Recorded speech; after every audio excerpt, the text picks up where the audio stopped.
Thank you so much. I'm sorry we had, It's not working.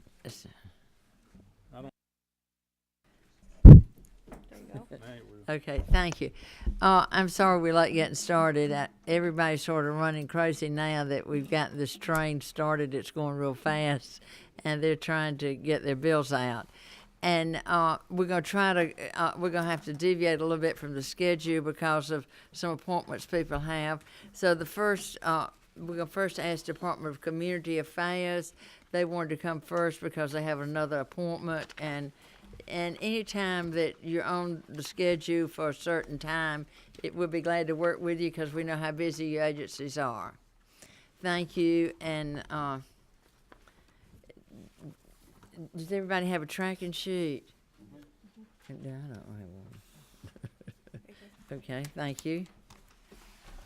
Thank you, Commissioner Thank you, Madam Nunn. Chair. It is a pleasure to serve with the women and men of the Department of Community Affairs, and we appreciate the support the legislature continues to provide us. I'll move quickly through our request in the FY20 budget, starting on, I'm in section 16 of your tracking document. Starting under the building construction tab, I'll just note that throughout, decimal points 1, 2, and 3 are common changes throughout the budget that represent merit pay adjustments, benefits, and a DOAS insurance premium. So if I may, I'll just continue on to 16.3, the departmental administration tab. Dot 4, 16.3.4 is also a common change reflecting cyber insurance premiums, as well as 16.3.5, that's also a common change, enterprise adjustment. 16.3.6 in your tracking sheet, we're looking for elimination of one-time funds for the Martin Luther King Jr. Advisory Council. The $25,000 that was included in last year's budget was intended for a couple of programs related to the 50th anniversary of his death, so that's just an elimination of those one-time funds. 16.3.7 is actually a transfer of funds from departmental administration to another section that we'll touch later, and so you will see that $130,000 deletion reflected as an addition elsewhere in the budget.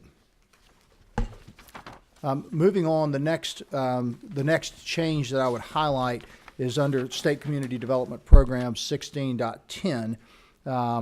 And I'm going to skip all the way down to 16.10.6, which is the addition of that $130,000 that I just mentioned. So that's the transfer of funds. Moving back up, 16.10.4, the elimination of one-time funds for the Clayton County Food Pantry. This was a one-time inclusion in last year's budget, and we're just looking to clean that up.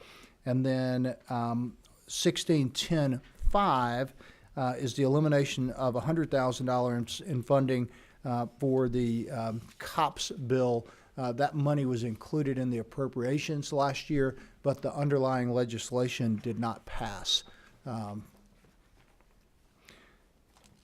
Moving on to state economic development programs, section 16.11. If you look to the last item, 16.11.4, this is the request to remove one-time funds that came out of the special session, the House Bill 1EX, for the Regional Economic Business Assistance Grant Program. And those funds were designed to ensure that the state could address some immediate project needs. So we're looking for the, that's a $15 million removal from the budget. And then lastly, before questions, if you move down to the One Georgia Authority, section 16.16, this also relates to the special session, House Bill 1EX, with the removal of the $25 million in One Georgia funds that were included in the special session. So I think that covers all of the changes in my report, Madam Chair, and happy to take any questions. I have some questions. Does anybody, would you like to go first? Okay, I'll ask my questions, okay? First of all, you know, there's been so much talk about broadband, and we just passed a bill regarding broadband, and y'all were working on a program. I think it was something called like a Achieving Connectability for Everybody Act or something like that. I'm not sure the wording. The Achieving Connectivity Everywhere Act, or Okay. the Broadband Deployment Initiative, Okay. simply. And y'all were doing a program. How is that? You know, a mapping program. What's the status on that? Thank you for asking. So there were actually a number of program initiatives that came out of that legislation last year, which was intended really to be the framework initiative. And the two major initiatives relate to a mapping program, which is continuing well. We're doing that in conjunction with the Georgia Technology Authority and the Carl Vinson Institute. We have reviewed the initial results from a pilot program, and we'll be looking to roll that out. The other piece is the framework for a grants funding program. And we've been working very diligently on that to create the construct should funding be available through the state for broadband deployment. And we are working diligently on that. I will tell you, and you recall from the end of the session last year, we have had to work through a couple of hiccups related to the gratuities clause. I talked with my team earlier this morning, and I feel like that we have made some good headway there. So that project is coming very well. Okay. The next question I had, last year, we had an audit on the Atlanta Regional Commission. How are they doing with their contractual obligations now? So also, thank you for asking. So yes, the state, as you know, contracts with each of the 12 regional commissions to provide planning services, and we use the funding that you provide, which historically has been about $2.1 million to distribute across those 12 entities, to the tune of between $150,000 and $200,000 apiece. Last year, this body reduced the planning contract appropriations and directed us to pass on that $150,000 reduction to the Metro Atlanta Regional Commission, which we did. It's my understanding that Metro Atlanta instituted all of the recommendations that came out of the performance audit, along with training for their personnel. I've had a conversation with their board chair, who understood the importance of that, so my understanding is that they have done the things that were outlined in the audit. I also know, and in good faith and in recognition of the rationale for that financial penalty, they faithfully executed their planning contract to DCA, absent that funding for last year. So, have all the funds that were pointed out in the all the funds that were misused pointed out in the audit been reimbursed to the state? So, to my understanding, Madam Chair, all of that has been dealt with and addressed, but I can't speak to reimbursed the state. So I can't tell you the answer to that, Madam Chair. All right, thank you. We'll check on that. Thanks. Okay. All right. One thing, during the special session, we put in some REBA money for special things. Do you know? Can you tell me where that went to? Yes. So the REBA funds, which I alluded to earlier, with the were intended to support some immediate project opportunity or an immediate project need. That need in the form of SK Innovation, which was actually the largest announcement in the state's history, representing about $1.67 billion in private investment and about 2,000 jobs, with significant promise for upside on that, was announced in Jackson County. Certainly with that amount of jobs, you can imagine that would have a significant impact throughout Northeast Georgia. So the REBA funding that you referred to has been used to address that project need. Okay. All right. Do I have any other questions? Oh, okay. Thank you. 13. Okay. Yeah, I cut it off. Test. Are you in touch with these regional managers quite often of the economic development, those 12 regions? With economic development? Yeah. Yes, absolutely. So, so the Department of Community Affairs has a team of 12 regional representatives that are really my eyes and ears across the state. I talk to them on a very regular basis. They help us. For example, our regional representative in Southwest Georgia has been very active in helping to make sure that we're working with communities to address those needs. The Department of Economic Development, who you will hear from shortly, also has a team of regional reps. Not only do we have great communication and work closely together at the leadership level, but our teams work very closely together on projects and on ensuring that we're working to meet those community needs. Something that, of course, I'm not. This is not an insinuation that money was spent improperly, but something on audits that has continually shown up is not having receipts on expense accounts and those type of things, as we have to. Are you referring to the regional commissions? Yeah, regional commission. Yeah, okay, Totally absolutely. different. Yes.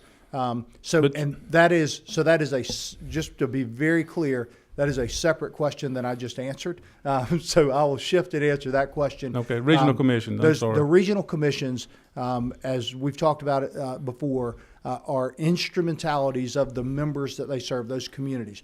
We work very closely with them through the Georgia Association of Regional Commissions, and the point that you just raised is exactly the point that Chairman Houston is asking about, and that I have been crystal clear with those entities, and they have adopted. They have heard that message loud and clear from me. And again, it's not that there's any big Correct. dollars gone, but That's right. It's just something that the auditors have pointed out time and time and time and time again, and suggested that this body do something about it. And Absolutely, and I could I think it would be perhaps useful for the representative of that body, the Georgia Association of Regional Commissions, to address that. But it is my understanding that all have addressed that that issue, specifically following the punitive measures that were taken last Thank you. year. So. Thank you. Any other questions?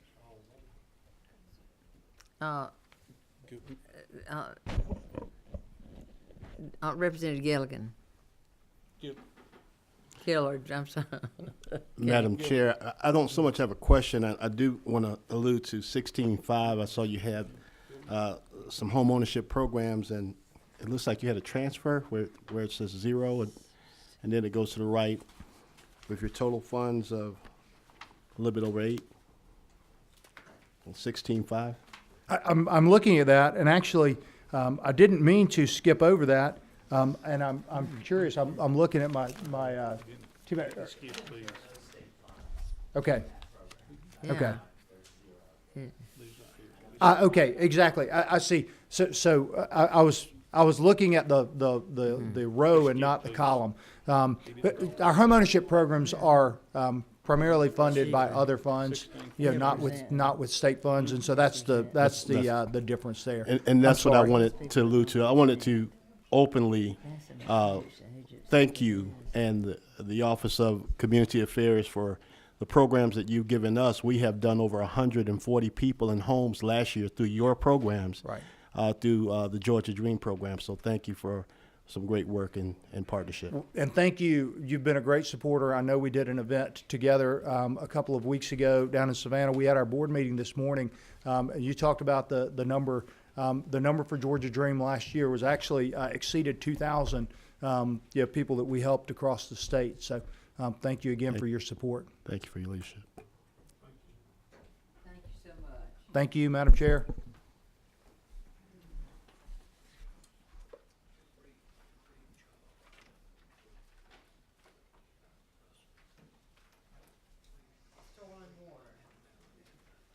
Soil and water. What is it now? Good afternoon, Madam Chair. Thank you, and thank you so much for coming, Director Attaway. Well, thank you for inviting me to speak on our FY20 budget. I will be working off the tracking document that you provide. We can be found on page 16 and are referred to as 13.8. Page 16. It's page 2 on yours.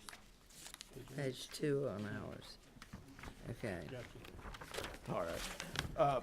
Point 1 through point 5 are all statewide common budget changes. Point 6 just reflects the movement of the ag metering program to EPD. Senate Bill 451 did that last year. I do want to reiterate that soil and water is still soil and water. There's just one program that is now over at EPD. Point 7 provides $53,422 for salary and fringe for a plan reviewer. And committee members, I want to stress the need for this. What this position does is part of development is an erosion and sediment control plan, and before these people can start, it gets sent to our office, and we go through this checklist and make sure they're following proper guidelines. Due to the economy being so good, we've received over 200 plans more than we had at this point last year. Couple that with our federal partners at NRCS, they're phasing out of the plan reviews. Once their staff runs out of their certification expires, they will not be getting recertified. I've provided some numbers in a document. FY18, they reviewed about 35% of the plans statewide. So far this year, they're doing about 27%, and I think we'll see that number even get closer to 20% by the end of this fiscal year. It's good that development is peaking, and we have all these plans to review. The bad side of that is our turnaround time with our staff. Last year, we were able to do about 73% turnaround in 14 days or less. This year, we're down to 56% and have increased about 14%, taking 30 days or more. That's a trend that we do not want to continue. There's nothing changed in our process. It's just simply the workload has increased on us, and we need your help with this position to get back to that goal of 70% or more, taking 14 days or less. Point 8 provides some money for salary and fringe for a watershed dam support position. Soil and Water oversees 350 state-owned watershed dams throughout Georgia. Currently, we're managing that with one person that splits her time between our ag grant programs. This position would help our efficiency with that, working with safe dams and their rules and regulations, handle landowner concerns and site visits, and help oversee maintenance projects. This position also provides leverage. Most of our upcoming rehab projects are with NRCS cost share program, where the federal side of things will provide 65% of that, and the state only needs to provide 35%. Any staff time that we spend on those projects, project site meetings, meetings before the project takes place, our staff's time can be used as in-kind payments. So we're estimating that we could effectively recoup about 20% of this person's salary through those in-kind projects. Last budget item that I'd like to mention today is a small bond fund of $1 million to go towards maintenance of these dams. Dams have to be maintained to be eligible for that 65% cost share program I mentioned, as well as comply with our state safe dams rules and regulations. We've been very fortunate in the past year, couple years, to receive a lot larger bond funds to do rehab projects, but unfortunately just general maintenance on these other dams that don't need the rehab, but they just need to be bush hogged and new grass planted and trees cut off those dams. We're kind of falling behind on that. So this funding, we're estimating we'll get about 80 dams into compliance with our state rules and regulations. With that, Madam Chair, that's the summary of my budget, and I will open it up to any questions that you or members might have. Does it have any questions? I've got a quick question. Yes, ma'am. About the people who review these erosion plans and sedimentation plans, what type of qualifications do you have to be a reviewer? Okay, so anybody that reviews goes through our certification program. That's the certification program that our agency's been overseeing since 2005. To review a plan, you have to be what's called level 2 certified, and that means that you've gone through one of our level 1 classes, you have at least 6 months experience in the field, and then you take a 2-day course, that level 2 course with a test at the end of it. And if you pass the test, then you are level 2 certified and are eligible to review the plan. And I will state that it's not just people in our office that are level 2 certified. There's thousands of level 2 certifications throughout the state. Well, who else besides y'all certify these plans?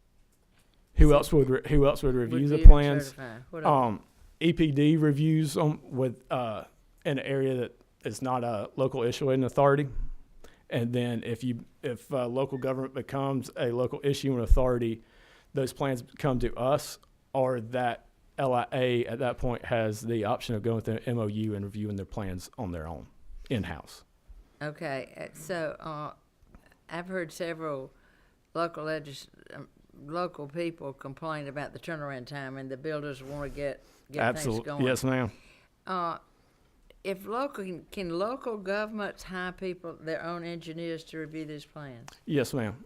Once they have that local issuing status and go through the process of the memorandum of agreement with our agency and that local soil and water district, they absolutely can. What we see a lot of times is that local government thinking that they don't want to shed that expense and just have the state review those plans for them. So it wouldn't require legislation for a local government to review their own plans? Oh, no, ma'am. No legislation is Those required. steps are already in place. Okay, thank you. Yes, ma'am. Any other, okay, Of course, this hasn't got anything to do with what you're talking about, but on the earthen dams, you said bush hog that state spec. How often do those have to be? What's the specification on keeping that mode? Or Our goal would be to have each of these dams bush hog twice a year. okay, that's what.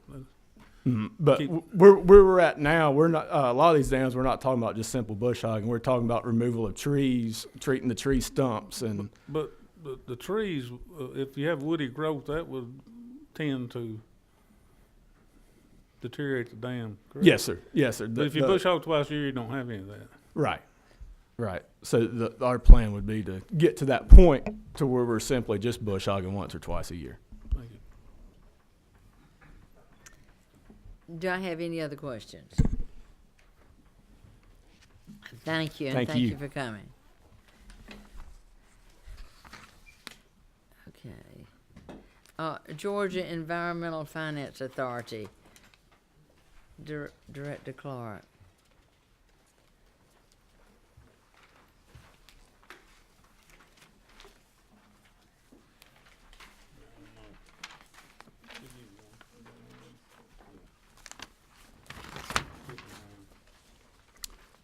Thank you, Madam Chair. I actually thought I'd be going last today because Well, I'm there's so many sorry. more important people here. You know, I was like, No, well, you're important. You're the one. You're the bank. there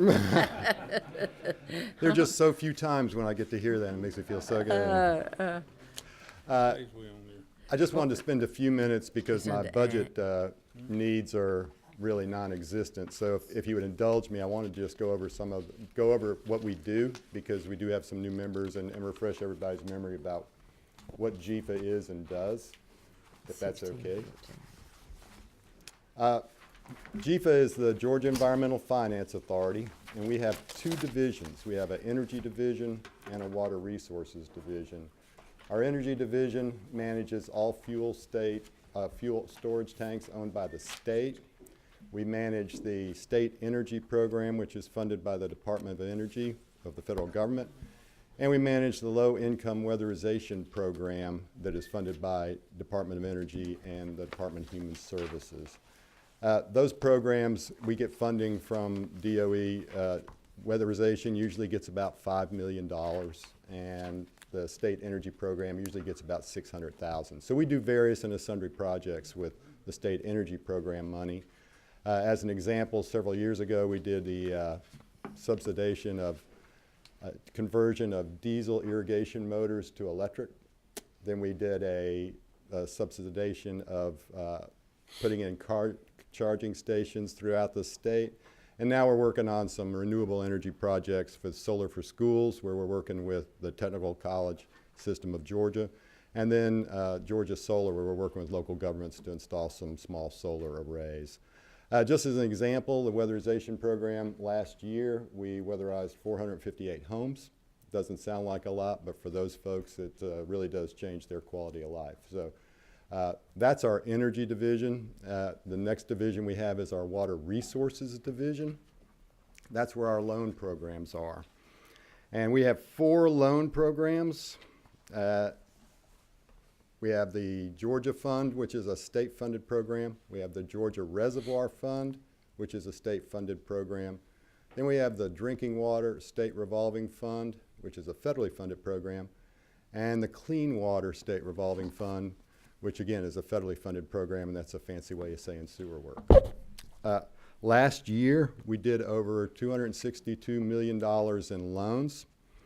The Clean Water State Revolving Fund, we had $163 million in loans. The Drinking Water State Revolving Fund, we had $50 million in loans. And in the Georgia Fund, we had $49 million in loans. Communities that utilized our services, all those loans, will save over the life of their loans about $50 million in interest and issuing costs, based as opposed to pure market rates.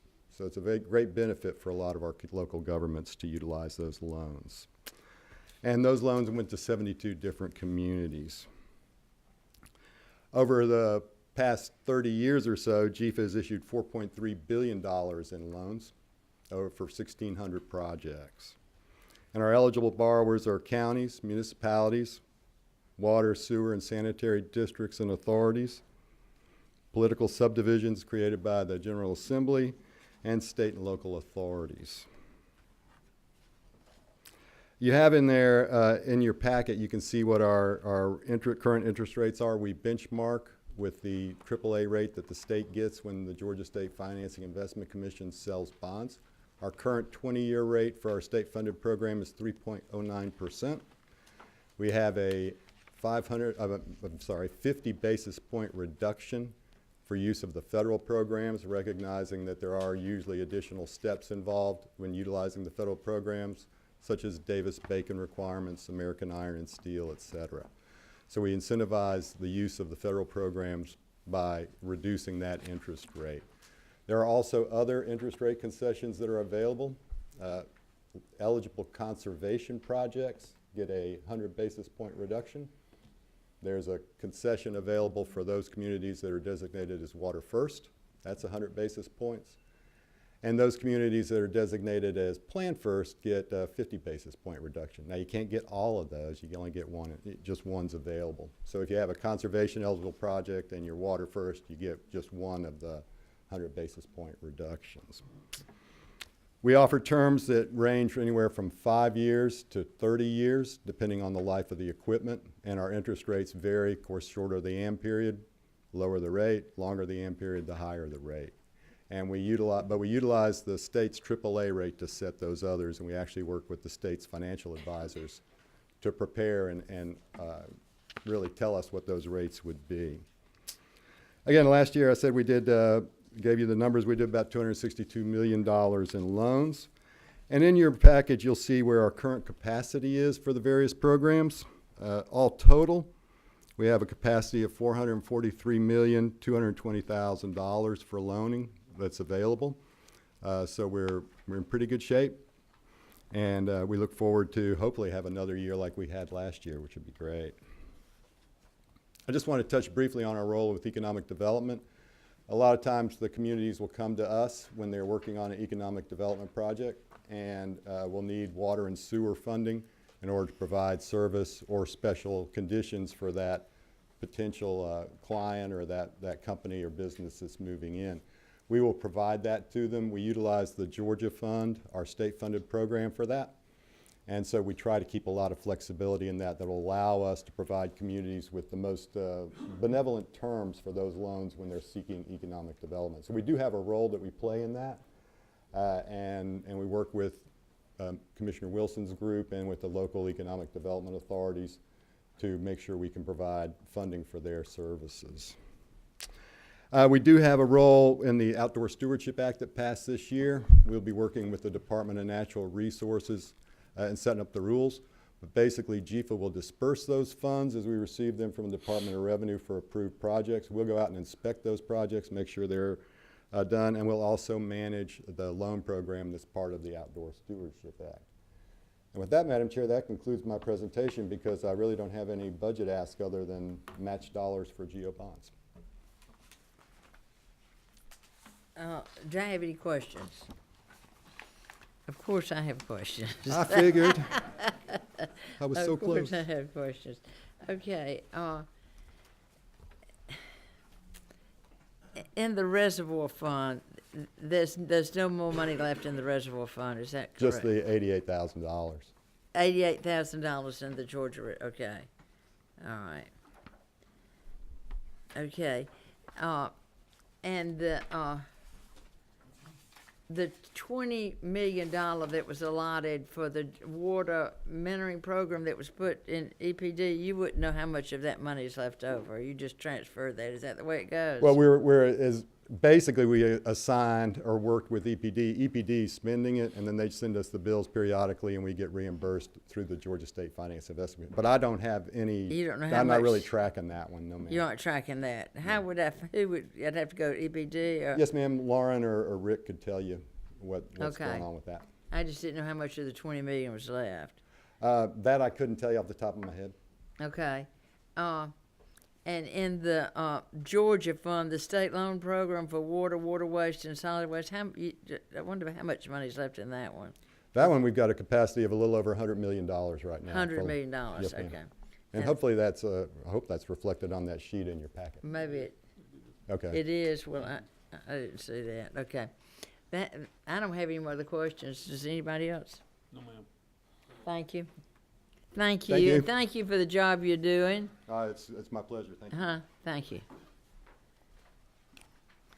Thank you.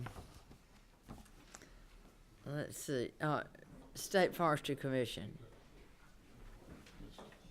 Representative Williams.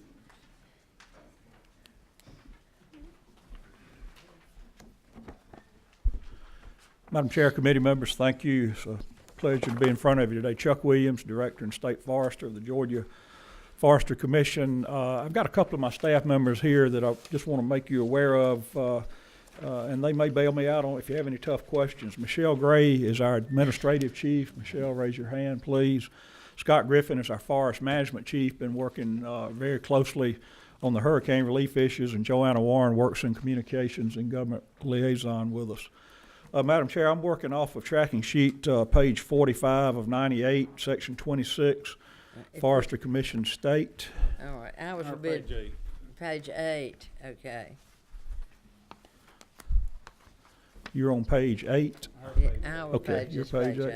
Hope our numbers will be the same beyond page numbers. Will they, Morgan? That'd be the same. That'd be the same. First thing I want to point out is we did some internal reorganization back the middle of last year, and so you will see about a half dozen position transfers here that all wash out as far as bottom line. They were just moving from department to department as we did some internal reorganization. And on my page that I'm looking at, that'd be 26.1.6, 1.7, 2.4, 2.5, 3.4, and 3.7. And again, those are internal transfers, no net impact on budget, Madam Chair, from that standpoint. I will also mention here a lot of these, as you've heard previous presenters say, these are the common denominators that we're seeing on merit pay and state health benefits and whatnot. So I'm not going to spend any time on those. I will draw your attention to 26.3.5, which is a reduction during the special session in November. You and your counterparts moved some funding from our FY20 budget request into the amended. So this Miller-Early County unit replaces facilities that were destroyed in Hurricane Michael. 26.3.6, we've been having ongoing conversations for last 12 or 18 months with the governor's office, OPB, as well as legislative appropriations leadership about our turnover and retention issues, both at the ranger ranks, the men and women that fight fire and provide protection, as well as the forester ranks. The governor's proposed budget does have a little over $1 million there for ranger pay, which we're obviously very, very appreciative of. Also, I think you probably have in your packets, Madam Chair, a little one-page white paper on our issues with foresters. I will point out to you that our foresters are 4-year degreed individuals, but they also have wildland firefighting responsibilities. They're expected to maintain their firefighting credentials, and I'm not going to go through it. You can see on there the bullet points as far as our turnover issues and our retention issues. We're running a very good training program right now for the private sector, both on the ranger ranks as far as equipment operators and foresters. So I have that there for your information. Beyond that, Madam Chair, I would just say that as far as hurricane relief, there were significant dollars appropriated during the special session for hurricane relief, specifically for forestry. There were some dollars that were allocated for both forestry and agriculture, and Commissioner Black, who you'll be hearing from this afternoon, and I, as well as the Department of Revenue on a tax credit program, have all been working hand in glove to get these programs rolled out. There was $20 million appropriated for debris cleanup to help us specifically address forest health and wildfire danger. We went through a 4-week application process for those dollars, Madam Chair. The application window closed this past Monday. We're still processing some applications that came in, but at this point, it looks like we're going to have probably somewhere in the range of 1,500 applications for that program, and it looks like the dollars may approach $75 to $80 million in request for that $20 million, and that is for timber as well as pecans. So we will get more definitive information to you is in the next week or two as those numbers come together, but obviously a lot of demand in the Hurricane Michael path for that relief. Tax credit program, the $200 million program that Department of Revenue has the lead on. Again, Commissioner Black and his team and my team have been working closely with Commissioner Riley. That program, last conversation I had with her, looks like a March 1 online rollout for that program. And again, you funded that at a $200 million level, and I know that we and Department of Ag will be playing a key role there in getting the word out to our landowners who may be in a position to take advantage of that. So with that, Madam Chair, that really is my presentation, and I will stand for any questions. Do I have any questions? Representative Ridley, would you? Right in my face. All right. Question I got: what's the starting pay for a forester after a 4-year degree? A forester with a 4-year degree, the starting pay is right at $36,000 a year. So he spends 4 years, probably about $100,000. Come I get a $36,000? What's that? Do you kind of know what the other states are paying, or are we kind of on the low end, or? I don't have other state numbers. I know that that average pay in the Southeast for foresters in 2017 was around $58,000 a year. So by any metric, we're significantly below the market. And I think if you look at that we hired 6 foresters in FY15. Only one of those are still with us today. We hired 9 in FY16, and 2 out of the 9 are with us. Again, we're running a great training program. Well, that was my next question. I'm glad you brought that up.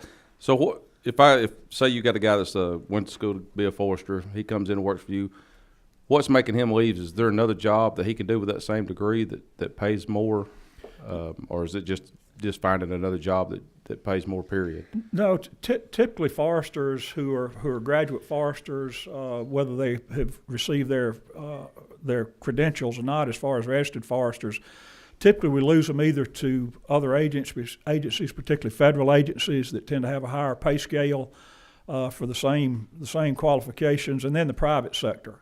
Georgia, being the #1 forester state in the nation, has an abundance of consulting forestry firms, and typically their pay scale is higher than ours. Usually it includes a company vehicle and other benefits that the state does not typically provide.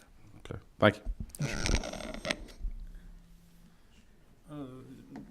Commissioner, you said, 4-year degree, $34,000, 37, 36. But then you said the average in the southeast was 58. Now, is that average, not average starting salary? Correct. is it? Not average starting salary, average median salary. What is could you tell us what our median salary is? Or? I do not have that number, but I can certainly get that for the committee. Well, I just want to make sure the 37 and the 58 didn't go together because Right. we never would keep anybody. No, so we never would keep anybody. And anecdotally, we feel that starting salary number for us really needs to approach, if not break, $40,000. And part of that is just the marketing impact when you're at a career fair trying to interest a young professional in going to work for you.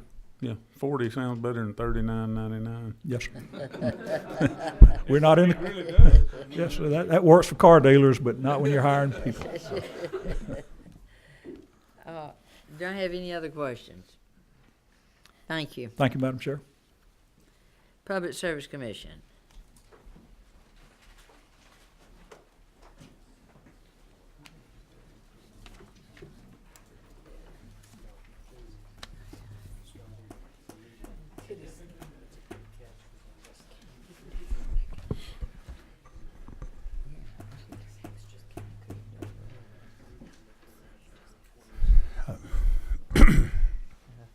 Madam Chair, members of the committee, it's a privilege to be here today to be able to present to you. I'm Chuck Eaton. I'm a commissioner on the Georgia Public Service Commission. Pleased to be joined with two of our staff members here today, Terry Pritchard, our CFO, and Bill Edge, our Public Information Officer. This Bill's last year. Bill's retiring, so you can be nice to us on our budget to honor Bill. I'll go ahead and get right into it. The governor's recommended $270,000 in additional funds for 2020. Well, first of all, thank you for the additional money in the small budget. But the governor's put $270 in. We truly appreciate it. A total, this is going in and out here, but a total of $140 is included for staff retention, but falls short of the $250 that we needed by 110, and therefore we respectfully request that the committee consider our critical need of the additional funds. We're just having trouble holding on to staff at the commission. Currently, of our 64 staff members that aren't in pipeline safety, 33% will be eligible for retirement. Already in fiscal year 2019, we've lost a senior staff attorney, an executive assistant to retirement, and a utility analyst to the private sector for a higher salary and much better benefits. And so we're requesting 110 for these annualized adjustments. The commission coming up in this year has a very, very heavy workload. We have a Georgia Power Integrated Resource Plan. That's where we decide what sort of demand they're going to have for the next 20 years and the generation and the assets that we will put in place to meet that demand. Georgia Power will also have a rate case that year. Atlanta Gas Light will be filing a rate case. Liberty Utilities is expected to file a rate case in 2020. Let's see here. We've got Atlanta Gas Light's also going to file a gas supply plan. And Georgia Power will also be doing, we'll be going through our annual, our VCM, our Vogel construction monitoring reports as well this year. And so with that, just in summary, the PSC's critical request is for funds to, one, add the annualized cost of the fiscal 2019 adjustments to the base budget in 2020 in order to allow the commission to continue the salary adjustments made, and two, keep the governor's 2020 budget recommendations in order to apply the 2% merit and retention raises. And so we're requesting, again, an additional $110,000. And with that, I am open for questions.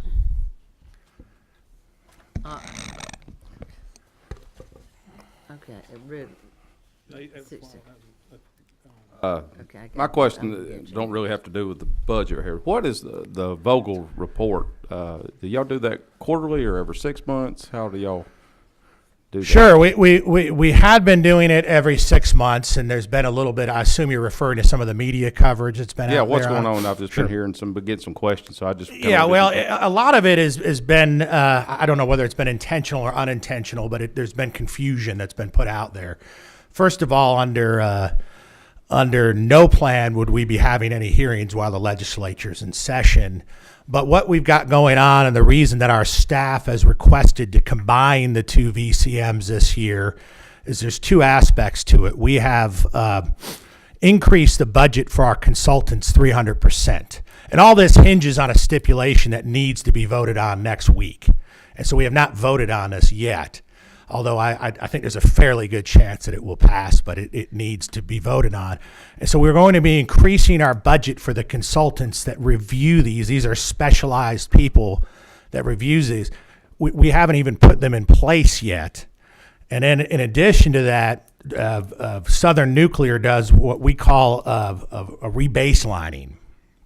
And that rebaselining, they do a top-down review of the project where they're looking at the timing and the cost of that. Now that rebaselining isn't due until after the original VCM would occur. So if we go forward with the VCM, and I believe Georgia Power would be filing their report, now. It would have to be reviewed, and staff would have to come back. They would be filing the report, I believe, sometime in early April.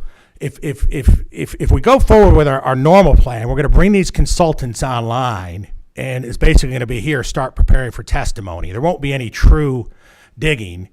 And then Georgia Power is going to come in, and they're going to say, well, we haven't done the rebaselining. They're going to say everything is perfect. And then we're going to come in, and we're basically going to say, well, we haven't had enough resources or time to dig and to challenge it. And so in short, the hearing's not going to get into many details. Now, what the stipulation that's on the table right now, it's actually going to increase. We're going to get the report on the rebaselining quicker, because since the rebaselining was going to happen after the 19th VCM, it would be occurring in the future one in November, and so we would be waiting until November for it. But within that stipulation, we will actually staff will actually. Let's see, make sure I have this correct in here. I believe it's in July. We will begin analysis on it. So we're actually going to get a more thorough analysis and one more quickly than if we went forward under the current schedule. Okay.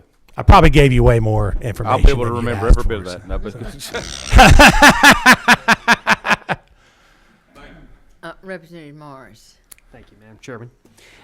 Commissioner, you mentioned that staff is 64, is that right? And about 33% of those folks are eligible for retirement? Yes. How many of them have declared that they intend to retire this next year? Well, other than Bill, how many other ones have we had that have intended to? So 3 out of roughly 21 people that are eligible? Yeah, I mean, the problem is we've had folks like Bill who are courteous and give us forewarning and allow us to, get somebody in there that can train under him and give us plenty of time. But we've literally, I'm not exaggerating this, we've had staff members come in and say, hey, guess what, I'm retiring today. And so it's a hard thing to prepare for. Well, I've had that same thought. But if you do replace staff members, do you anticipate bringing them at a lower salary than you do of the folks that are heading off to retirement? I mean, is there cost savings involved there?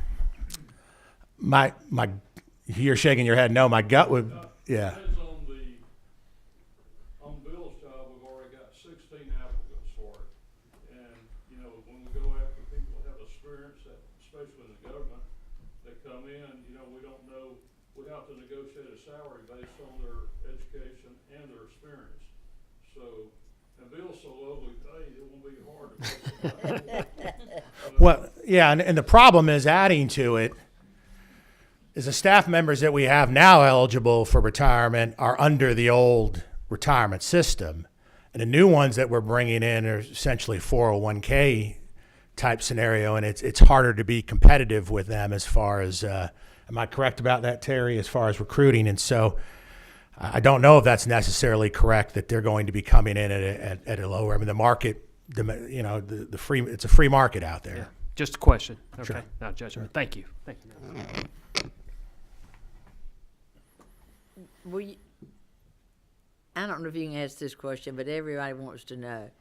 Is the construction at Plant Vogel on track right now? Put it in a nutshell. That's what everybody asks us.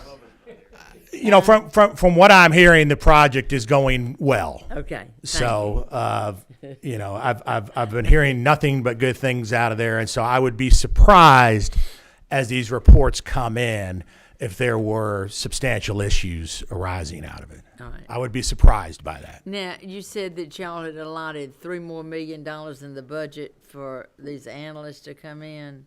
The consultants, yes. Consultants. Who pays that $3 million? That's embedded into the Georgia Power rate. Okay. Correct? Yes. That's that was that was done by statute. Gosh, time flies. When you I say want it embedded in the rate, you mean the ratepayers pay it? Yes.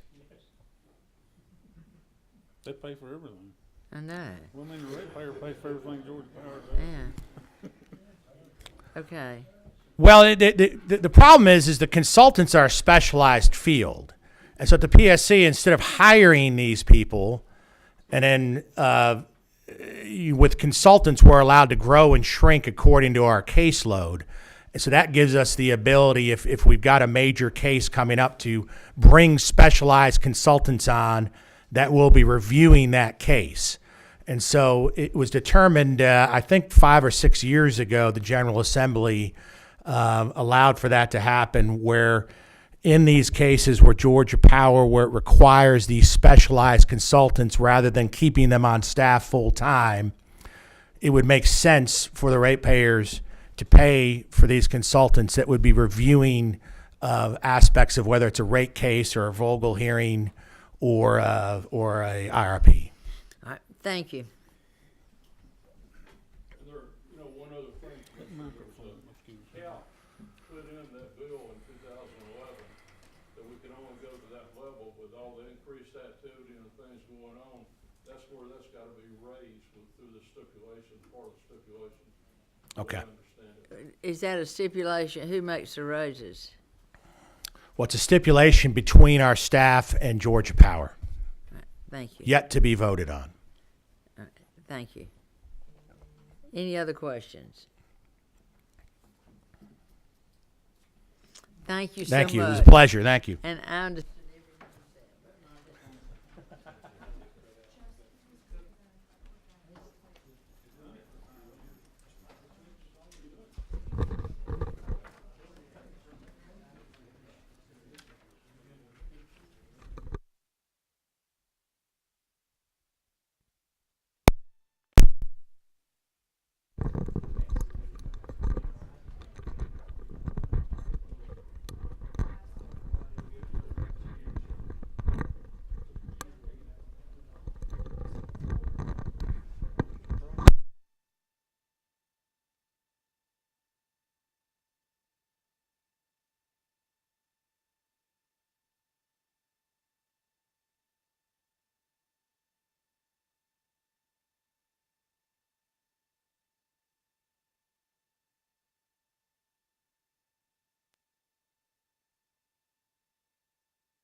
Thank you.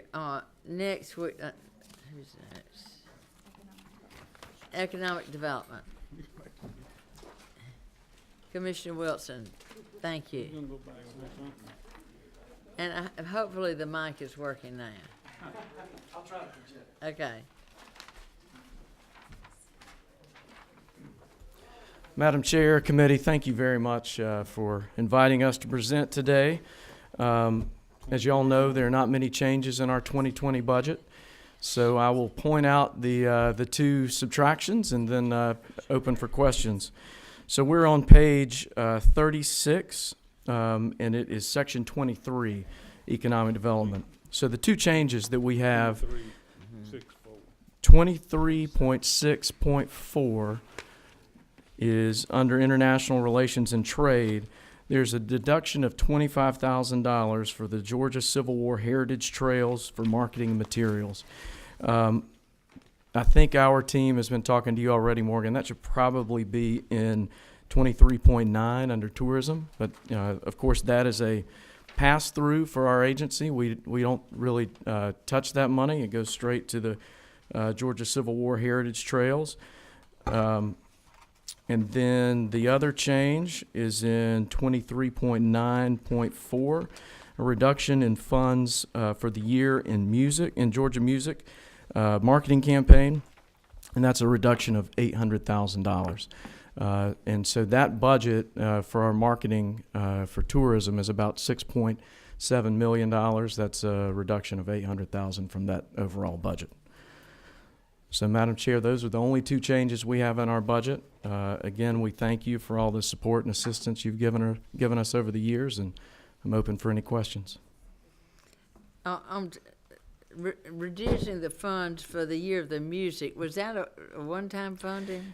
Madam Chair, if you remember the history of that, you added that to our budget And now we're cutting it about out. 2 years ago, yes, ma'am, Yeah. and that was added to our base. And that has been used in overall marketing. It was an ad of, it was really a multi-year campaign to grow tourism marketing. And so the language, I think, is a little misleading in how it was written. But of course, we recognize that there are budget priorities, and we will we'll do our part to make sure that we can fund other things that are needed as well. Well, I think it's the verbiage that threw me off about Right. that, because I remember we added That's money right. to that budget. Last year we had to add some money to y'all's rental. Do you remember that? Yes, ma'am. Is the amount of rental now sufficient, or? I believe we're covered, right, John? Yes, ma'am. And so we had, where we're located in Midtown on the Georgia Tech campus, there's a clause in there that it goes up every year. And so we had never asked for more money, and we just continue to cover it. So thank you for allowing us to cover that last year, because then we were able to put that money back into marketing. Okay, and I just want to know if that was sufficient. And the Georgia Council on Arts, I know that's just sort of a pass-through for y'all, or you do have Well, the Council for the Arts is a division under a us. division? Okay. And so the federal dollars are really a pass-through. They issue grants all over the Right. state for those federal dollars from the National Endowment for the Arts. But the Vibrant Communities grants that you guys And created, That's what we get such good results it's from. fantastic. And I can't say how wildly popular those have been. Every year we get more applications than the money we have. But I think those little chunks of money, those $5,000 chunks all over the state into areas that really need it, they go a long way. Do I have any questions? Thank you. Thank you very Wait, much. Yeah, good. Oh, yes, sir. Video and music, I know you've done a lot to attract the film industry. Is that really geared toward employees that go out and recruit the film industry or promote the film industry? So the money that we have for film marketing, and it's our film, music, and digital entertainment division, that goes for two things. It's the personnel. So we have 6 people in that division. Those folks work on, we have one person who handles the tax credit itself. And so the way that works is a company who's looking to film in Georgia will come in and apply to us and show us all their expenditures. And so we go in and make sure that what they submit meets our requirements. And then it's up to the Department of Revenue after the film is done to audit on the back end.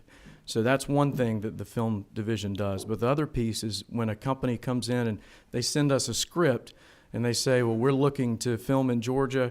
this is the script, and can you help us match locations? So everybody else really does location scouting for companies that are filming in Georgia. But it's a small division that really gives back a lot to the state of Georgia. I think you should put one more supplement in there, a casting role for me and Jason. I'll do what I can. I'll do what I can. Well, A lot of movies need a fat bald man. I really, it is amazing that y'all bring so much return on so few employees. And It really is. I can remember when you just had 2 people, I and know. they've gone up to 6. And, And that's they were amazing. about a $200 million return Sure. to the state, and now that's $9.5 billion. Representative Morris. You may not be able to answer this, so if not, just please tell me. I heard in passing one day that these audits that go on with the films are actually done by companies in California. Do you know if that's accurate or not? So the Department of Revenue, and I'm speaking a little out of turn. Okay. But Lynn and I we go to California together to go talk to the movie studios to make sure that they're getting the return that they need from, and really it's more of customer relations. But she does contract with auditors on the ground in California to make sure that they're getting the return that they need. And somebody right there to work with the studios. But I know Commissioner Riley can answer that in more detail. Okay. Are you aware if there are companies maybe perhaps in the great state of Georgia that might be able to do these audits rather than us do those sending dollars? I'm sure she has those as well, but Okay. I don't want to speak for Commissioner Riley All on right. that. Thank you. Any other questions? Thank you. Madam Chair, thank you very much. Y'all have a great day. Thank you. Georgia Historical Society.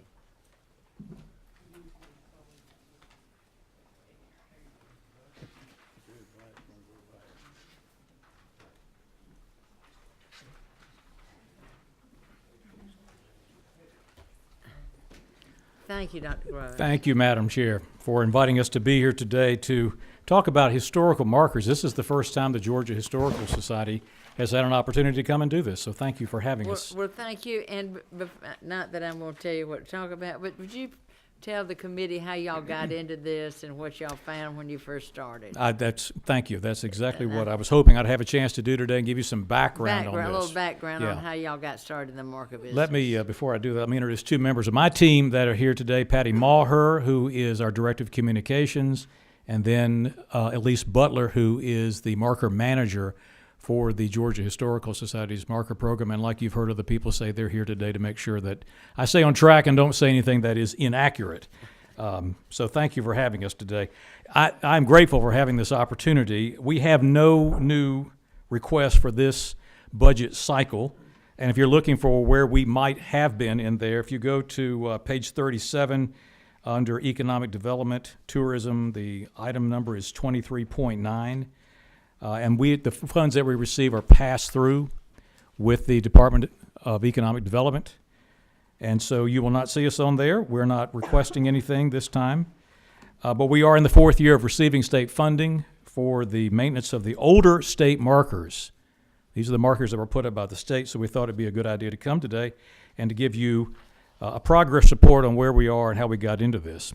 Beyond their value as educational resources, historical markers help to drive economic development, especially in rural communities. A 2010 study conducted by the Georgia Department of Economic Development states that nearly 80% of all leisure travelers in the United States participate in cultural or heritage tourism.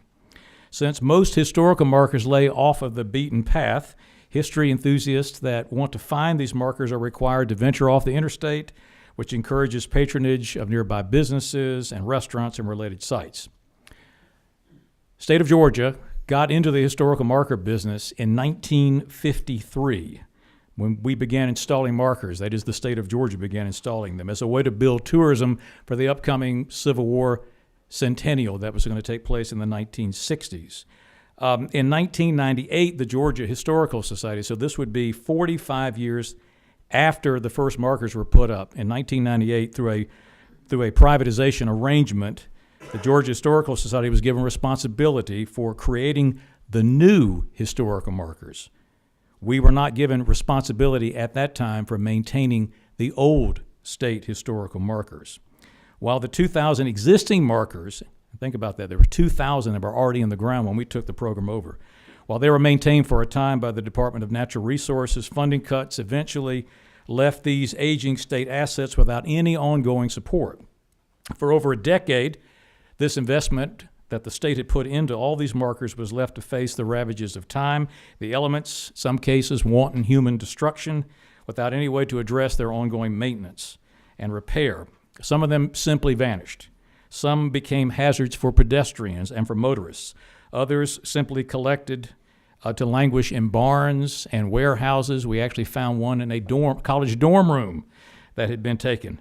And there were in other DNR sites. So to remedy this situation, through a private-public partnership, the Georgia Historical Society assumed responsibility for coordinating the maintenance of all of the older state 2,000 markers erected prior to 1998 and that are still owned by the state of Georgia. We immediately began transferring and rehousing thousands of hard copy files on the Georgia historical markers erected prior to 1998. We got those from the Department of Natural Resources. We began building online and internal electronic databases with updated information on all of the state markers. We created an electronic submission system to collect information from the public about missing and damaged markers. We began locating and missing markers and those that had been removed and that were held in storage facilities by DNR across the state as part of the process to update the marker inventory. I mean, we didn't even really know what was even out there. Accepting and acting upon calls from the public regarding the damaged and missing markers. We actually were able to get started on doing some work with that. And then documenting a many decades old backlog of marker maintenance projects. So in your packet, there is a briefing book that looks like this, and on the front you see a marker that has been repaired and cleaned, and you can see both sides of that, and then there are other examples inside. I'd like to highlight a few things that are in there. So in the last 4 years, we've created the infrastructure necessary to track and document information about all 2,000 of the state's markers. We've conducted field surveys in 1,305 of the 1,305 state-owned historical markers to assess their condition, their need to be cleaned or repaired or replaced entirely. We've reinstalled, repaired, and replaced 109 of those markers that we have identified, 24 previously missing markers that were recast, and reinstalled another 85 repaired or refurbished. We created a targeted media campaign throughout the state that highlights individual historical markers and helps draw attention to these important resources and assets for economic development. One of the greatest things that the Georgia Historical Society brought to the marker program that didn't exist before is our ongoing commitment to work in partnership with the local communities and civic groups across the state. Whether we are erecting a new historical marker or an older marker that we are trying to restore or replace, it's vital to engage the interest of the public. And so to date, we have more than 75 cities, counties, businesses, civic organizations, and clubs that we have partnered with in part of this effort. And through the targeted outreach that we've established with these partnerships and community contacts, we're laying the foundation for ongoing work of maintaining the state's markers. In addition to this ongoing work to repair and replace the markers, we are engaged in several projects to expand the efficiency and the impact of the program. This includes working with the 7 GDOT district offices across the state to streamline the process for re-erecting and conducting maintenance work of all of the markers that are within the GDOT right-of-way. We are updating and enhancing online mapping and search functions to make our historical markers even more accessible. We're continuing to develop online community resources and teaching tools that include educational resources for using historical markers in the classroom, a virtual field trip that allows teachers to use the markers to explore local history. And by doing so, we're continuing that work then to connect local stories with a larger national narrative and to highlight state, and that's in line with the state and federal educational standards. But one of the things that I always like to stress is that this work will never be done. Unless we take all the markers down and get rid of them, this work will never be done. With a combined 2,208 historical markers erected over the span of almost 70 years, we receive calls weekly alerting us to a new issue. From a damaged post to a missing marker, the work continues. For every one marker that's repaired and replaced, another one is reported damaged or missing. And the Georgia Historical Society is pleased to be the state's partner in this effort to build tourism by telling the stories of the state that we live in. We work together to maintain these historical resources and these assets of economic development. They're part of Georgia's infrastructure that requires ongoing maintenance in perpetuity. These are more than just metal signs that need to be cleaned. For many communities, they are vital links to the defining moments in their cities and their counties and their towns. It's no coincidence that every time you pick up a Georgia Trend magazine or a Chamber of Commerce publication, you'll see a local business or political leader standing in front of their historical marker in their county. These visually demonstrate to the public the longevity of these communities, their importance, and they're just good for business. Again, Madam Chair, thank you for the opportunity to come today to update you on our work with the Georgia Historical Marker Program. I'll be delighted to take any questions you may have at this time. Thank you. I have no questions. Does the committee have any questions? You've got a big job out there, and thank you. Yes, sir. Okay. Certainly. Yeah. This is everyone knows George Hooks. Senator Hooks was part of the privatization of the markers when we originally received responsibility for installing the new markers. Okay. So. Let me clarify what actually happened, how the Georgia Historical Society got into it. Again, this George Hooks. I served for 36 years in the legislature and 10 years chairman of Appropriations in the Senate. In the 1990s, early 1990s, Governor Miller, it started with the Secretary of State's office. Secretary of State transferred that money, that program over to DNR. There was a division at DNR that handled this. They had one man at a state park down here in Henry County that rode the whole state and repaired these markers. He did a pretty good job. A car had run into one of them, and he tracked down the police report and get the insurance of whoever hit that thing, and they paid to repair the marker, and Todd is doing Dr. Gross is doing the same thing. In the early part of Governor Miller's administration, he made a decision he wanted to privatize whatever we could privatize. This was one of the programs he put out for privatization. And quite frankly, nobody bid on it for 2 years. It just languished. It just sat there.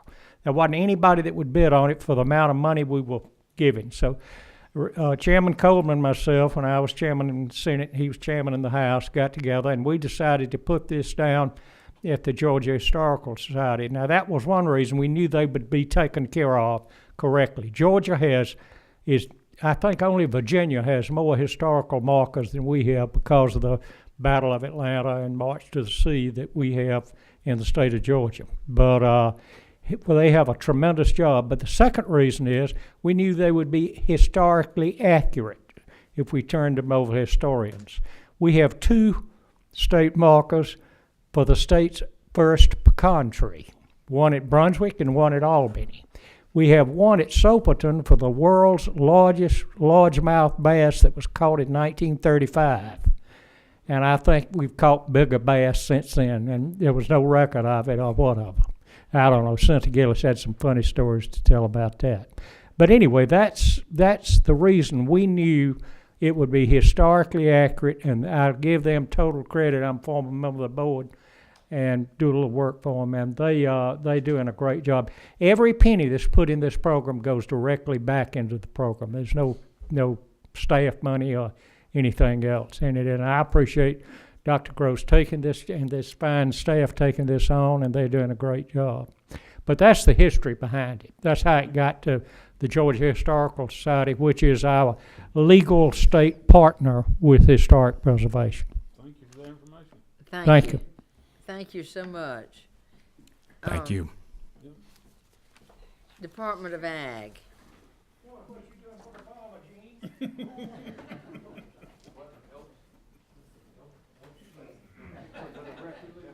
Brunswick is the actor, and I grew up there, so. You're sure that? That's still as large as Bath, too, but they don't have, Madam Chair, members of the committee, if they don't have a. Thank you. Thank Thank you, Commissioner. for yes, coming. ma'am, thank you for helping us juggle around schedules today. I was afraid he was gonna leave if the chair would allow me to, just one diversion first, because I believe it's very important. Okay. If my math is correct, this is my 29th session of being here for one reason or another. It'll be my 9th time of getting to come to your committee, and I'm grateful for all y'all have done for us. But I think it's really important when you're in the presence of the patron saint of Georgia political history, we ought to give him his due. I came in this building, and George Hooks is he's one of those folks that I don't know. I get to do what I do because I tried to listen and watch folks that did it right. And I won't ever forget. I was trying to think. Senator, we've been in a bunch of appropriations meetings over time, and they used to be a lot different. You'd line the walls, and the House would get mad at the Senate, and somebody'd be 15 minutes late, and then y'all would go back. It was a lot of gamesmanship, and it's things still some, but it's things are different, and every process is good, but. It's called George Hooch. I think of Richard Royal. I remember going to Richard Royal one time, and he said something I didn't prevail on something. He said gave me one of the best lessons in this whole process. He said, "Boy, you got to learn how to count." And I said, "Yes, I was young." And he said, 3 beats 2 every day. And I've tried to know where my votes were ever since that day. I won't never, but it's thank you, sir. Some of us get to do this because of the way you pay for all of us, and I appreciate your friendship. You get a Herman Talmadge story out of in a minute too, and I encourage you, if you've never heard any of those, we could share. Madam Chair, I'm very thankful. Thank you. Were we able to pass those out, Bo? Okay, good. If it's okay, Madam Chair, because there are some ancillary things I need to add too. If you don't mind me, let me work Okay. off of our Has little deal everybody here. got one? Yeah. But we're going to start, and I promise not going to read these. Not going to read these first ones. I promise. They're there for you. But the reason they're there, I hope you will know that we are principled in what we do. We have a plan. These are the 7 principles this department will operate off of the next 4 years. It's part of our strategic plan, but they do fit into our budget process. As a matter of fact, we're going to match everything we do to what our principles are. I think that's vital, and you'll always see us present those to you as we discuss things. The next page is the governor's recommendation. It shows how these actually show you the dollars that split out from each one of our attached and program areas. The first 3 are the program areas that are actually the department itself. The other ones, have you already heard from Mitch and Soil and Water, and we might get into a poultry lab issue in just a moment, but those just show you how those break out by division. The next one, if you turn, you see a general summary of the governor's recommendations. And I do have an answer that I still apologize to this committee for not being precise the other day. I pointed out to you there was a difference in what we asked for and what we got with respect to the salary adjustments. That was basically our interpretation of what OPB put out for our submittal in September. So we did 2% of our entire budget. And so what these have been refined to is 2% based on our salaries. That's why there's a difference. So we're not short on salaries. But the way it was presented to us, we thought we were supposed to put forward a plan for 2% enhancement of the entire budget. And at that juncture, we instructed, we submitted our plans that our intention was that every dime that we've got for enhancement would go to salary reductions. So I was not quite as precise as I should have been the other day, but that's the thorough explanation of that, I hope. The others are just the normal changes that that have come about, and they're reflected in the governor's budget. Now, from a recommendation, one change is if you'll flip to the next one, and it's actually on, I think, on the tracking document 13.4.6, is a $204,179 increase. This is for that gate position, the gate administrative position, tied back to how we changed the gate last year. We did request $265,000. The reason was we were still trying to figure these expenses out last August. We can get by, we're good with this. And we appreciate the governor, that's adequate to cover where we are. And I would emphasize to you, I promised you last August we gave it our best effort, and it turns out we're going to come out with a little windfall here. So that's we're grateful for the recommendation he's made. Now flip to, you would see that the next ones go over to our bond package, and maybe to new members of the committee, we're going to usually have several bonds every year connected to us in some way, but I would like to first explain what's there, and then maybe delve into our request again to see if there happen to be some room during your upcoming negotiations. The first is $480,000. We requested $483,704 because those were the exact figures. But these are the two big weight trucks. We have to replace this big equipment every so often. We've cannibalized till it's time to replace, and that's a normal schedule of maintenance. That's on a 5-year bond. 50.2.3.67 is $650,000 is what the governor's recommended. We asked for $706,000. We don't have a schedule of the bonds, I don't think. Okay. Oh, it's in here. Yes, ma'am, it's on here. Okay. I'm sorry. It's All right, actually now page okay. 5 of I was looking ours. in the tracking sheet. Okay, thank you. Yes, ma'am. The governor's recommended $650,000 for just our normal automobile vehicle replacement bond package. We did request $706,090. So we all roll with the punches on these type of things, and that will help us meet our needs. And but I think the real needs are the ones that are not here, and they go back to a subject that we talked about 3 weeks ago. If you'll turn the page to the last page, I can give you a little bit of report on Poultry Lab. We still don't have any definitive thing back from the construction company. The design firm is totally out of business. Construction firm is actually trying to do some business back here, but we don't have a determination yet from JustFIC whether, if they fully did all of their construction based upon design, then there's really nothing to the construction firm's obligations. But we've had that ongoing dialogue with them, and everybody's sorry. I wish somebody would be repentant. There's a difference. I've told my children growing up, when you say you're sorry, that means you got caught. When you repent, well, that's transactional. You can get forgiveness, So, but I'd love. This is a serious issue for our poultry industry, for this state, for our economy, for our employees. And we had a thorough overview at a meeting last week up there at the lab with some other mechanical contractors that I've actually seen a couple more things that I didn't need to see with respect to just some internal piping, some other pictures that we were didn't even give you the other day. So, Madam Chair, that is basically a $4 million request for a bond package to fix what is that there's a problem. There's also we did not know this in September, or we would have asked for it, but the old poultry lab this December, late November, December, finally sold.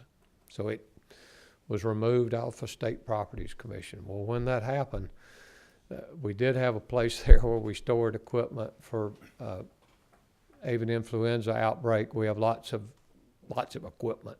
We need a pole barn. You see that on that it's basically just a metal shed for storage. That estimate comes in at $300,000. So that's the poultry lab as a package at 4.3. Lastly, Madam Chair, this was also kind of fell into that same category. We've all continued to talk about rural development projects, to talk about where the needs are, how do we create jobs, when there are opportunities, let's take a look at them. Throughout the whole rural development process the last 2 years, Chairman England Powell, others of you who are members of that, I mean, we've not had formal request, but there are ongoing discussions to say, how do we utilize our farmers markets better? What investments can we make there that could help with these deals? And these two projects came forward this fall after our submittal. Nikki Gregory is a very successful business. It's been a strong Georgia-grown proponent and mothership, if you will, in this region, but he is maxed out. He has an outstanding plan. If members would like to look at that in detail for a $5 million addition, he's going to be there. He's one of the guys that's one of our anchors out at the Atlanta market. Now, Representative Garrard, I know we've talked about our friends at Savannah. We continue to ask them, what are your needs, what are your needs, what are your needs? We only got this request in detail last week, and it was an estimate of 1.5. That's nowhere close. It's more like 4. And so I would respectfully ask the committee, if you have some room, if you're able to do anything, I hope we can find some room to really do this Gregory project, if at all possible. If we could do something to help Savannah and just at least maybe get $50,000 of design money or something, so that we could make a good faith effort towards that. Yes, sir. For what it's worth, Representative Morris and Representative Jackson are going up there Monday to the poultry lab. Okay, good. And just to see what's going on. Yes, sir. Of course, you guys are, was it a design flaw, was it a equipment flaw, or equipment installation flaw? But I don't know, they're just gonna go look and see, so we can have a report back and see what if you're telling us the truth. Yeah. No, that's not what I meant. Oh, no. Just so they can see it themselves. No, I mean, that's the right thing to do. I would like. That's not what that was. Have we? I know. Have we? Do we need to make sure? I'd love to get the other design people in who have done the forensic work, if you'd like to have them available. Well, I have a problem thinking that somebody designed to put duct tape on an air conditioning thing, that would be in a design that somebody would approve of. Yes, ma'am. I mean, I can't believe that's design work. We share the same frustration. It looks like it'd be easy to look at the plans to see if it was supposed to be put on with duct tape. Those signs have been those plans were signed off by every one of those folks responsible for building that building. But that's not the managers of the facility. We're not the designers of that type of technical building. That's what we have the Georgia State Finance and Investment Commission for, and the people they contract with. And you're not the builder, I realize. No, ma'am, and we don't even choose the people. Who maintains the poultry lab? I mean, it's an attached agency for you. Do you have to hire the people to maintain it? Yes, sir. There's a facilities manager, just as there would be anywhere. That comes under the Department of Agriculture. Well, he's under the poultry lab network, yes, ma'am, who is attached to us. On the Tifton and ABAC veterinarian lab, y'all really don't have anything to. They are attached to us, but all of them are Regents. employees of the Board of Regents. That's what I was trying to do there. At this point, nobody has a recommendation and has really told you anything about, I mean, the builder, the recommendation is take the whole roof off, or what's the? Oh, yes, sir, yeah. We can make all that fully available to you. Well, I We mean, do have that's where the 3.9 came from, was an assessment. Because here's what happened, and when of course we began to act in April. I believe that's the date. Does that seem like it's back in late spring that we knew there was a vibration problem, and we needed to avoid any possibility of this Sure. being an occupational threat to the folks. So that's when we sealed off. There was lots of gyrations throughout the summer to try to get to what was a resolution. So we finally came up with, I remember being out there in early fall. There was a mechanical engineer from the area that has been called into the labs to help with some other just stuff. And we said, well, what's it going to take to just assess what the problem is? And they said $140,000. So I went to the governor's office, and then the governor's office placed that responsibility on the building authority to pay for that. That did not come out of my budget, because I told them we weren't going to do it. We've already paid for something once. I'd just soon not pay for it twice. This trick of builders. Use your mic, please. I should punch you so you can't hear. Thank you.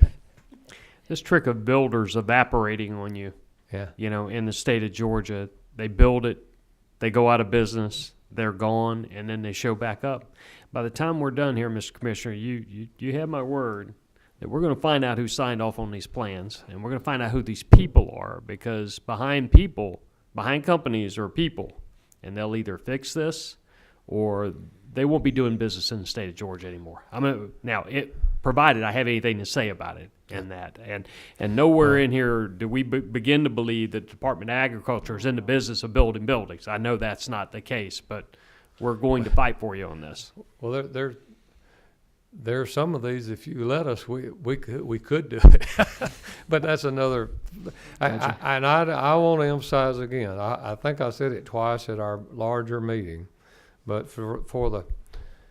there's nothing more that displeases me more than to come before this committee and stand to make a request and then come off as if it's the constant excuse of something. Mm-hmm. Hey, look, I take my if I've done wrong, I'll take it, and I'm gonna find a way to make it right. So it's you just hate. I hate pushing the clutch in that way, but we're in a pretty untenable situation right here. I understand. We need a poultry Thank you. lab. Don't we? We need your poultry lab up and going. Yeah, absolutely.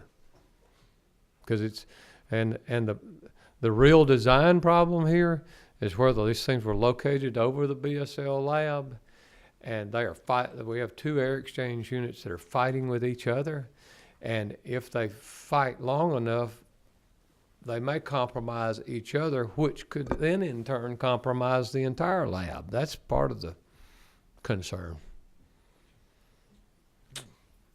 Well, thank you, and thank you for the job you're doing. Thank you, and Madam I'm Chair. sure it's a Appreciate it. headache. Thank y'all very much. Do I have any other questions?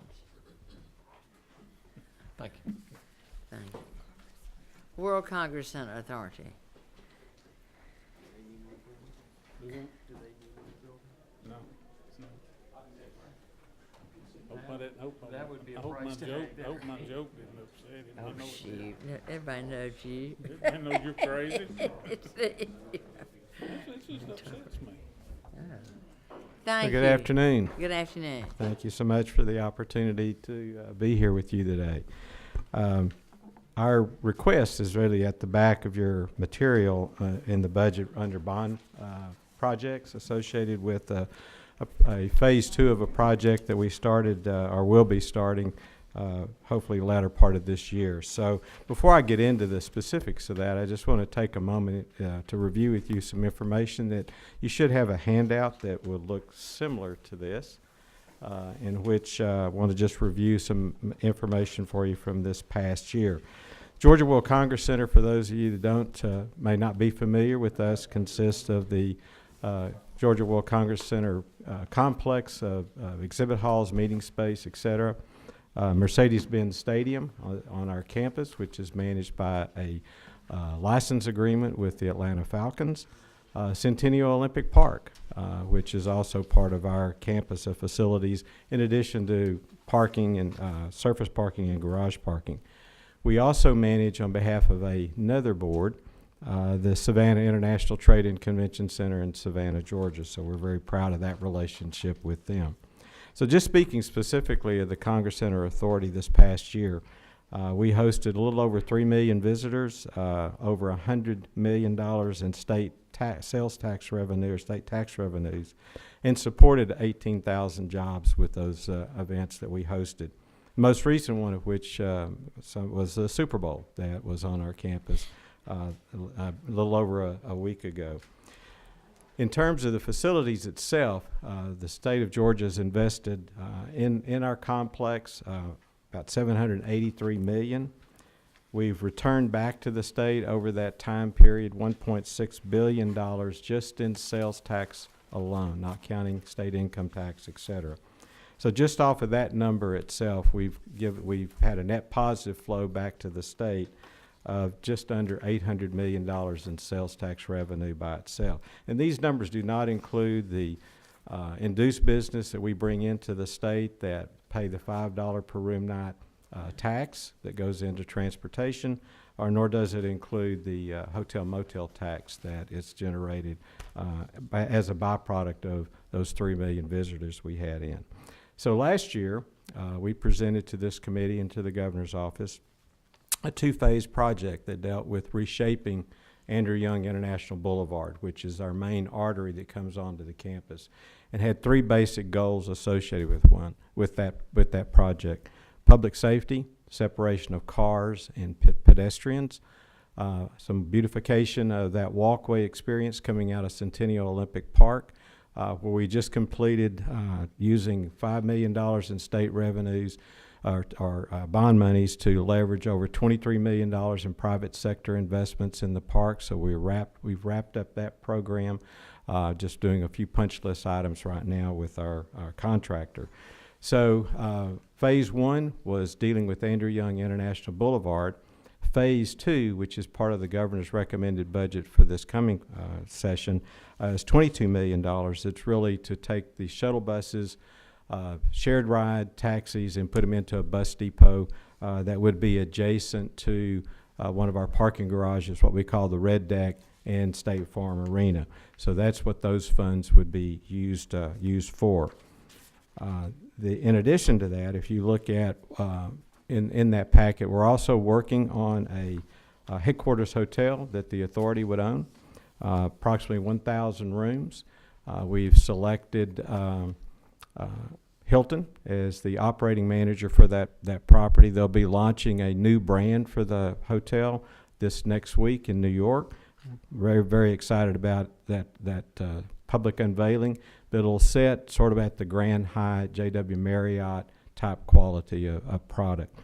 That program is we finished schematic design. We're in design development currently. Gensler is our architect. Skanska is currently our pre-construction contractor that will move into a guaranteed maximum price contract probably towards the end of this year, first of next year. Before we can go into the bond market, we'll have to have a guaranteed maximum price on that project itself. So we're moving quickly along on the development of that program. Our goal is to start construction first quarter of 2020. It'll be about a 26-month construction program with it being completed in 2022. So that project is moving along very nicely. We do have one piece of legislation that the governor is carrying with his packet. 2 years ago, we were able to, the General Assembly supported putting our bond cap at $400 million. The world of construction has changed a little bit since then, so we're asking the General Assembly to consider raising that cap. Gives us a little bit more cushion, but it's financially very, very sustainable in terms of that increase associated with the project. So you'll see some more of that activity around that legislation in the coming days. If you consider some of the projects that were underway currently, the General Assembly has supported a $55 million expansion of exhibit space that's under construction Currently, Holder is our general contractor on that project. We're on schedule, slightly under budget, with a completion date of that in December of this year. So that'll add 100,000 square feet of exhibit space between two of our major exhibit halls that will give us under one contiguous space of about 1.1 million square feet of exhibit space. As I said, Centennial Olympic Park we've completed. The flooring project that the General Assembly has supported in the past with a combination of carpet and terrazzo. And I mentioned to the chair a few days ago that Shaw was our carpet installation. They did an outstanding job for the state of Georgia and certainly for our facility. We're very, very pleased. And the design of that is really thematics about Georgia. Building A is the Georgia coast with a pattern design reflective of that. Building B, carpet, is associated with the trees, which Georgia is noted for in terms of the mature trees that it carries throughout the state. And then last, building C is the Georgia mountains. So we've got thematics associated with each of that, and we've gotten a lot of very positive comments as a byproduct of those changes. Our orange deck is under construction. We anticipate that project to be completed first quarter of 2020. It's on schedule. We're at budget right now with that. We may, as an authority, put some dollars into the project just to add a few amenities to the base building itself. We completed, as I said, the Super Bowl a little over a week ago. A couple of just interesting factoids associated with that. The state of Georgia experienced in 3 different airports around, not counting Hartsfield, not including Hartsfield-Jackson, just under 1,600 private jets that flew into this market. The Hartsfield-Jackson International Airport on Monday following the Super Bowl had a record number of screening passengers. Just under 102,000 people went through the screening process associated with that. 150,000 out-of-town visitors that came in for the event and the surrounding activities, not all of which got into the game. And then the NFL Live, which was a concert series in Centennial Olympic Park, hosted just over 500,000 people over the course of the 2 weeks associated with that event. So very successful. The state of Georgia shown well with that, and certainly the city of Atlanta and the state will reap some financial benefits attendant to that event as things will become unveiled here in the next few weeks. So with that, Madam Chair, that concludes our remarks, and be happy to answer any questions you may have. Thank you. I know you probably have some questions. Okay. I just have one. As simply as you possibly can describe it. So we have this bridge that we built during the Super Bowl, but my understanding is for some reason or other we were not able to use that. And I believe I'm speaking to an elevated walkway in there. Correct. Can you tell me about why we weren't able to use it? Are we going to be able to use it in the future Sure. with these sort of events? So the city of Atlanta invested, I think, a total of $23 million. So it's a city of Atlanta project that they funded to connect Vine City MARTA Station over to our campus and adjacent to the stadium. It actually was functionally used in the latter part of the NFL season when that bridge was, the pedestrian walkway was completed. The principal reason that the bridge was taken out was security. Northside Drive from Ivan Allen to MLK Boulevard was closed down because the Super Bowl carries with it a Security 1 designation, so it's a national security event that has it's on the par of an inaugural event, so it's sort of an equivalent. So that's the reason was a public safety related issue. So the crossover of the bridge itself became unnecessary because people could walk across the street at that juncture. But the bridge will be fully utilized this season. It was partly utilized as a closeout of the NFL season last year. So if the news media makes out like this is a big ordeal, but it sounds like to me if they were able to cross the street freely, it might have even worked a little bit better if they were able to walk across the street, right? It was coming up from the Vine City MARTA station. People that parked sort of to the west of the stadium itself would actually walk through security, come across the street, and there were 2 security tents that you had to pass through, one of which was in what we call West Plaza, which is between Home Depot backyard and Building C. A second one was down by MLK Boulevard off of Northside Drive, so people could flow across the street. The bridge wasn't really necessary at that point. Thank you. Yes, sir.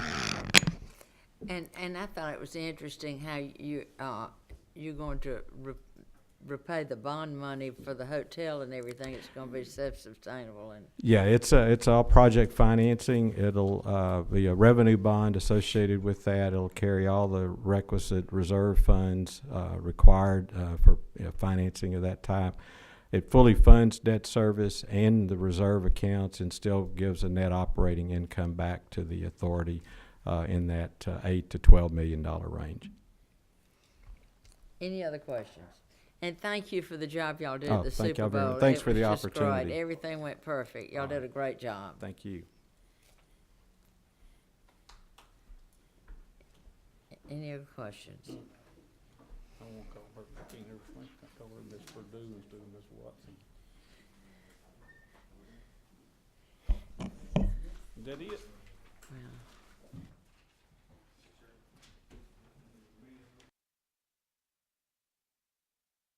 All right, meeting adjourned. Excuse me.